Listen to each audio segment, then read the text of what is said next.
శుభోదయం. నా పేరు ఎన్ చిరంతేజ్. నేను 10వ తరగతి చదువుతున్న విద్యార్థి. ఈరోజు రెండో పాఠమైన ఎవరి భాష వాళ్ళకి వినసొంపు రచయిత పరిచయం చెప్పబోతున్నాను. డాక్టర్ సామల సదాశివ కుమరం మేము ఆసిఫాబాద్ జిల్లాలోని భాగమైన దయాగా మండలంలో తెనుపల్లెలో జన్మించాడు. ఈయన తెలుగు, హిందీ, ఆంగ్లం, మరాఠీ భాషలలో ఈయన పండితుడు. ఈ భాషల కవుల రచయితల సాహిత్యాన్ని తెలుగులోకి అనువాదించాడు. ఉర్దూ సాహిత్య చరిత్ర, అంజద్ రుబాయిలు, మలయ మారుతాలు, యాది, సంగీత శిఖరాలు మొదలగునవి ఈయన రచనలు. అంజద్ రుబాయిలు అనువాదానికి 1964లో ఆంధ్రప్రదేశ్ ప్రభుత్వంచే ఈయనకు ఉత్తమ అనువాద రచన పురస్కారం లభించింది. స్వరలయాల గ్రంథానికి 2012లో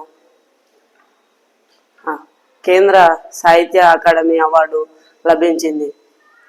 కాకతీయ తెలుగు విశ్వవిద్యాలయంలో గౌరవ డాక్టరేట్తో సత్కరించబడ్డాడు. సదాశివను హిందుస్థానీ కర్ణాటక సంగీతానికి సంస్కృత వారధిగా విద్వాంసులు గుర్తించారు. సహృదయ విమర్శకుడైన ఇతని రచనల్లో భాష సరళంగా, సుందరంగా, ముచ్చట్ల రూపంలో మనసుకు అత్తుకుపోయేటట్లుగా ఉంటుంది. ధన్యవాదాలు.